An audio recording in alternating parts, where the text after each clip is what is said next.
वेदानाम् अर्थसंघानां रसानां छंदसामपि मंगलानां च कर्तारौ वंदे वाणी विनायकौ नमामि सद्गुरुं शांतं सच्चिदानंद विग्रहं पूर्ण ब्रह्म परानंदम ईशमानंदी वल्लभम माधुर्य रसकल्लोलां शिवशक्त्यैकरूपिणीं अमृतानुभवार्थाय वंदे ज्ञानेशनंदिनीं योगेन चित्तस्य पदेन वाचां मलं शरीरस्य च वैद्यकेन योपाकरोत्तम प्रवरं मुनीनां पतंजलिं प्राञ्जलिरानतोऽस्मि। हम भगवान पतंजलि के योग दर्शन का अवलोकन कर रहे हैं और योग का मुख्य अर्थ है धारणा, ध्यान और समाधि। आगे चल करके आप देखेंगे कि योग के अष्टांगों में यम, नियम, आसन, प्राणायाम और प्रत्याहार, इन पांचों को मिलाकर के बहिरंग योग कहा है और धारणा, ध्यान, समाधि इन्हीं को अंतरंग योग कहा है। तो योग का मुख्य अर्थ, योग का मुख्य लक्ष्य धारणा, ध्यान के माध्यम से समाधि में पहुंचना यह है। कभी कभी क्या होता है, हमने वैसे आने वाले प्रतिबंधों का विचार तो किया, लेकिन कभी कभी हमारा मन ही एक बहुत बड़ा प्रतिबंध हो जाता है। मन यानी मन में उठने वाले विकार, ऐसे ऐसे विकारों से, ऐसे ऐसी मलिनताओं से हमारा मन भरा हुआ होता है कि हम भले ही आसन कर ले, प्राणायाम कर ले, लेकिन हम कभी भी इन विकारों के रहते हुए, इन मलिनताओं के रहते हुए धारणा, ध्यान और समाधि के लिए योग्य नहीं हो सकते हैं। प्रयास करने पर भी उसमें प्रगति नहीं कर सकते। हमारे मन में स्थायी रूप से स्वभावतः अपने अपने संस्कारों के कारण अनेक प्रकार की मलिनताएं भरी हुई होती है। वास्तविकता यह है कि ये मलिनताएं हैं ऐसा हम लोगों को लगता भी नहीं है। इतना वह हम लोगों के लिए स्वाभाविक हमारे मन का स्वरूप हो गया। जैसे हमारे मन में राग होता है। राग, इसका अर्थ है आसक्ति।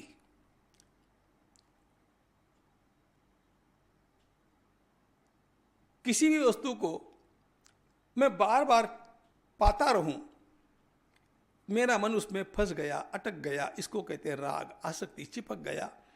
मैंने कल आमरस खाया था, बड़ा अच्छा लगा था। अच्छी बात है, खाना चाहिए, एंजॉय करना चाहिए, लेकिन वही मुझे दूसरे दिन भी याद आया, तीसरे दिन भी याद आया और फिर ऐसा लगने लग गया कि उस दिन तो अच्छा आमरस था, अब कब मिलेगा पता नहीं। ये जो आसक्ति है, इसका नाम है राग। आमरस मैंने एक उदाहरण लिया है। ऐसा अनेक पदार्थों के लिए हमारे मन में आसक्ति का भाव होता है। ये मलिनता है। हमारे मन में ईर्ष्या होती है। कोई भी उन्नति करता होगा तो मेरा वह स्पर्धक है ऐसा मान करके हम, वो कैसे मेरे आगे जा सकता है, इस प्रकार की ईर्ष्या की, मत्सर की भावना उसके लिए मन में धारण कर लेते हैं। मत्तस्सरति, मेरे आगे जा रहा है। यह मन की एक मलिनता है। कभी कभी हमारे मन में परापकार चिकीर्षा होती है। बिना ही कारण किसी का बुरा करना, बिना ही कारण।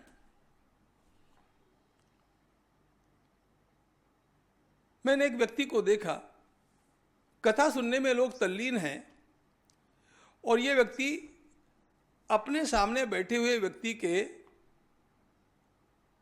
कमीज के ऊपर, शर्ट के ऊपर अपने पेन से कुछ आकृतियां बनाता है। मैंने एक ऐसी बहन को भी देखा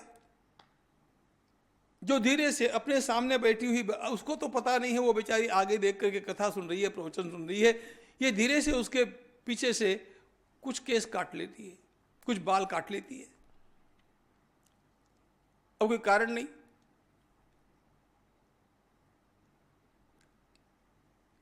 बिना ही कारण मैंने वृत्ति देखी कि कोई पराये गांव से आया हुआ व्यक्ति रास्ता पूछता है, सीधा रास्ता जो होगा उसके उल्टा आदमी बताता है। अब इसका उसका कोई संबंध नहीं, लेकिन एक साधारण सत्कर्म करने में क्या बिगड़ गया? आदत हो गई हमारे मन की, ये लोगों को परेशानी में डालना, उसके मजे लेते रहना, यह परापकार चिकित्सा है। हमारे मन में असूया होती है। कोई व्यक्ति धार्मिक होगा, ढोंगी है, पाखंडी है, किसी की सज्जनता को दूषित करने का, उसके गुण में भी दोष देखने का यह जो भाव है, यह असूया है। इस प्रकार की अनेक मलिनताओं से हमारा मन भरा हुआ होता है। हमारे मन में अमर्ष होता है, बदला लेने की भावना, छोटी मोटी बात होती है, हम बदला लेने की भावना से उस व्यक्ति को निरंतर याद करते हैं। अब उसका तो कुछ बिगड़ता नहीं है, ये हमारा ही मन मलिन होता है, हमारा ही रक्तचाप बढ़ता है।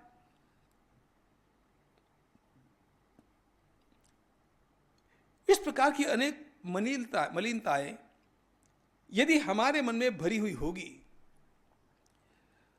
तो हम चाहे जितना आसन कर ले, प्राणायाम कर ले, हम कोई ध्यान धारणा कर सकने वाले नहीं है, यह बात स्पष्ट है। इसलिए हमारे मन को व्यवस्थित करने की आवश्यकता है। It's psychological management. हमारे मन की वृत्तियों को हम कैसे ठीक ठाक ऐसे कर लें जिसके कारण हमारा मन शुद्ध होकर के प्रसन्नता से धारणा, ध्यान, समाधि का, योग का अंतरंग प्रवास कर सके। यह बात भगवान पतंजलि हम लोगों को बतलाते हैं एक सूत्र के माध्यम से। मैत्री करुणामुदितोपेक्षाणाम सुख दुख पुण्यापुण्य विषयाणाम भावनातश्चित्त प्रसादनम, ये उनका सूत्र है। और इसमें उन्होंने हमारे मन की वृत्तियों का परिष्कार करने के लिए कहा है। इसे परिकर्म कहते हैं। हमारे मन के परिशोधन का यह संस्कार है, और इसको हम प्राणायाम आदिकों से नहीं कर सकते, इसको आसनों से नहीं कर सकते। इसको हमें विवेक से अपने ही मन को अलग भावनाओं में ढालने का प्रयास करना चाहिए। कैसी कैसी वे भावनाएं हैं? भगवान पतंजलि ने 4 प्रकार के लोगों का वर्णन किया, और 4 प्रकार की भावनाओं से हम उनकी ओर देखें, ऐसा कहा।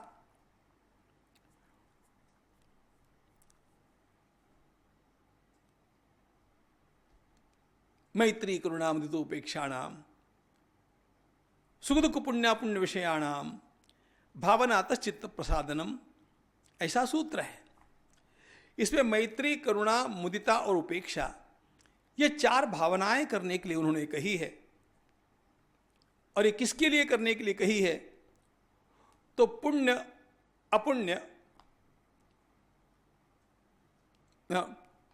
सुखी, दुखी, पुण्य और अपुण्य, इन 4 प्रकार के लोगों के लिए करने के लिए कही। इस बात को समझ ले, दोनों का क्रम उन्होंने बड़ा ठीक दिया है।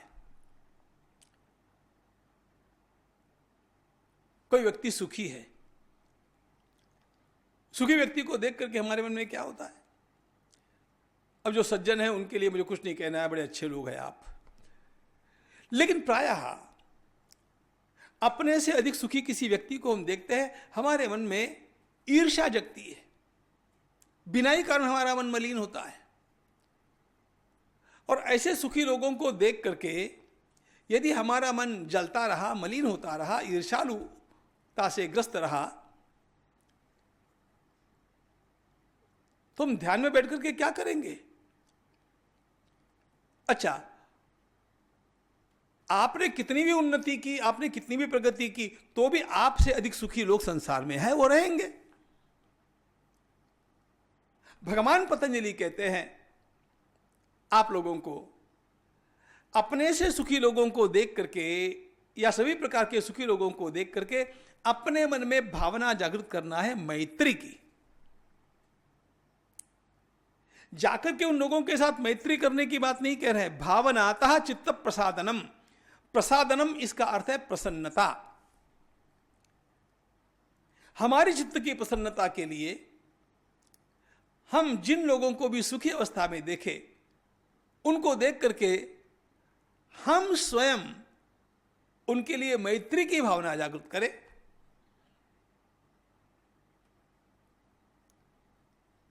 उनके लिए अनुकूल भावना जागृत करें। यह हम लोगों को अपने मन का ट्रेनिंग करने की आवश्यकता है। सुखी लोगों को देख करके जिस प्रकार हम लोगों के मन में प्रायः ईर्ष्या की भावना निर्माण हो जाती है, और उसे नष्ट करने के लिए उनके साथ मैत्री का भाव, यह मैत्री अत्यंत महत्वपूर्ण बात है। बिल्कुल भगवान वेद ने मैत्री की महत्ता कही है। मित्रस्याहं चक्षुषा सर्वाणि भूतानि समीक्षा में, मेरी दृष्टि में ही मैत्री आ जाए। भगवान भगवद गीता के 12वें अध्याय में मैत्र करुण एव च, ऐसी कितनी सुंदर बात सिखाते हैं। हमें दूसरों का दुख नहीं, दूसरों का सुख एंजॉय करने की क्षमता अपने भीतर बढ़ानी चाहिए। अपने मित्र का विकास होता है, अपने पुत्र का विकास होता है, उसके लिए सुख प्राप्त होता है, हम अपने मन से प्रसन्न हो जाते हैं। ऐसे किसी के भी सुख को देख करके हमारे मन में प्रसन्नता जागृत हो, न कि ईर्ष्या।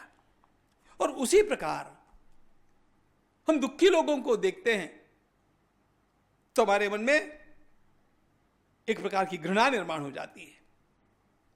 अरे संसार है, संसार में आधि दैविक, आधि भौतिक, आध्यात्मिक अनेक प्रकार के दुखों से ग्रस्त लोग आपके संपर्क में आएंगे।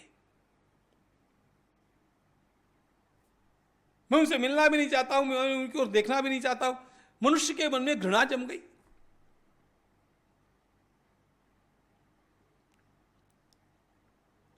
बड़ों के साथ तो वह अपना संबंध बनाना चाहता है, लेकिन जैसे ही ऐसे दुखी लोगों को देखता है, उसके मन में घृणा की जागृति होती है। कितनी सुंदर बात भगवान पतंजलि कहते हैं, घृणा का स्थान आप करुणा को दे दीजिए। मैत्री करुणा। दुखी लोगों को देख करके मेरे भीतर करुणा का उदय हो जाए। मैं प्रत्यक्ष जाकर के कितने लोगों की सेवा कर पाऊंगा पता नहीं।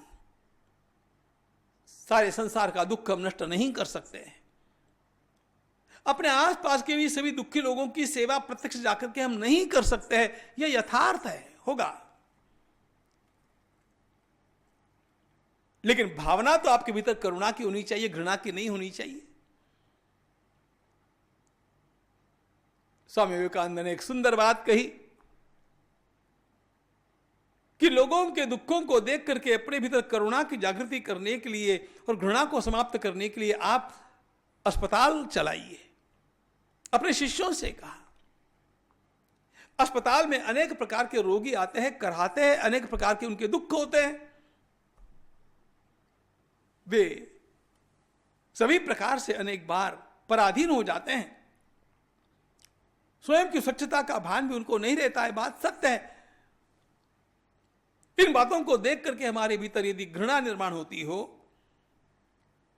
तो हम योग के लिए अभी फिट नहीं है, ध्यान रखना।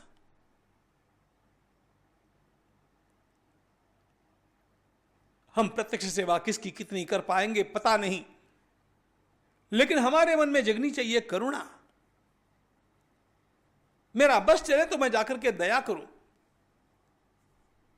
यह करुणा का प्रवाह अपने भीतर से निर्माण होना चाहिए। कार्यम कारुण्य मार्येण।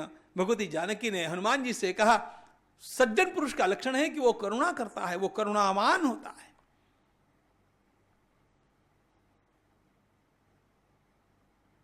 सुखी लोगों को देख करके मैत्री की भावना, दुखी लोगों को देख करके करुणा का निर्झर। देखो, संसार में अनेक स्थानों पर दुख होता है, हम सब जगह जा तो नहीं सकते। जो समीप है उनकी सेवा करना, जो दूर है उनके लिए सद्भाव रखना और सबके लिए करुणा की भावना धारण करना। आप अपने मन के लिए यह बात कर लीजिए, संसार की चिंता का वहन तो परमात्मा करेंगे, लेकिन आप अपने मन की तो चिंता कीजिए। यदि आप अपने मन को योगाभ्यास के लिए योग्य बनाना चाहते हैं तो इस करुणा की भावना को धारण करना अत्यंत आवश्यक है। उसके बिना आपके भीतर सात्विकता वृद्धिंगत नहीं होगी।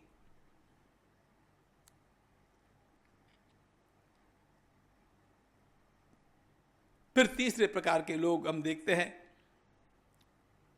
कुछ लोग पुण्यात्मा होते हैं, पुण्य करते हैं, पुण्य करके आए हैं ऐसा ध्यान में भी आता है।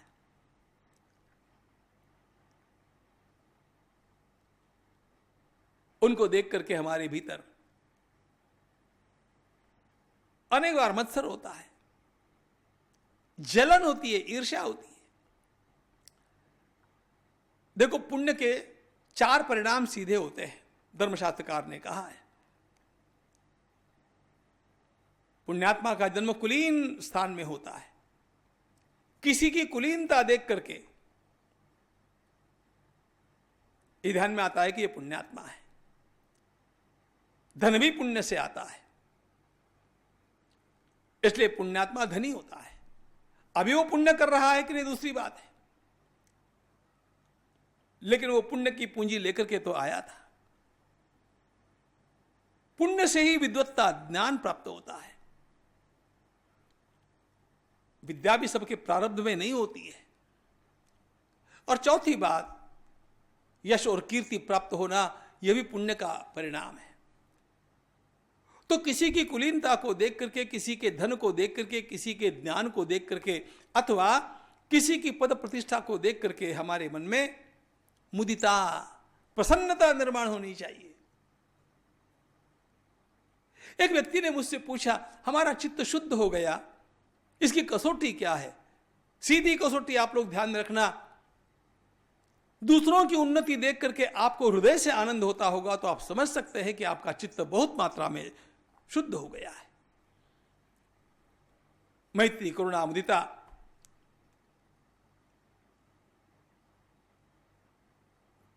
फिर चौथी बात, उपेक्षा। कुछ अपुण्यशाली लोग होते हैं।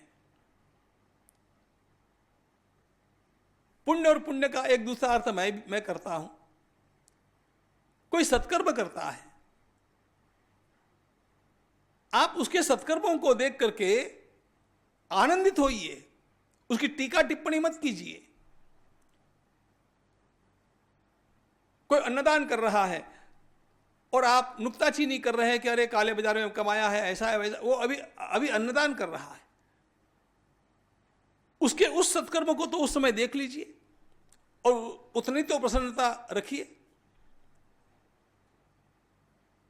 कुछ लोग दुष्कर्म करते हैं, ऐसे दुष्कर्मी लोगों के साथ आप क्या व्यवहार करेंगे?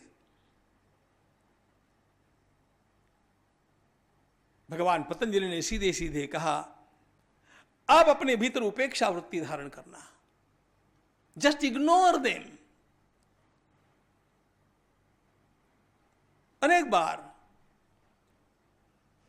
लोग इस प्रकार के दुष्कर्म करने वालों को अथवा अपुण्यवान लोगों के साथ झगड़ा फसाद करने लग जाते हैं। कोई लोग उनको सुधारने के पीछे पड़ते हैं।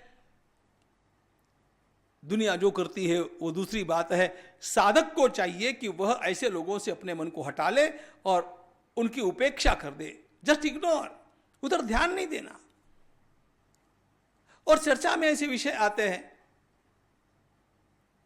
तो जिसको भजन करना है, जिसको साधन करना है, वो महात्मा तो यही कहेगा, भाई वो कर्म कर रहा है ना, उसका फल वो भुगतेगा। जो जिस प्रकार का कर्म करता है फल भुगतता है। ऐसा कह करके अपने मन को शांत कर लेना।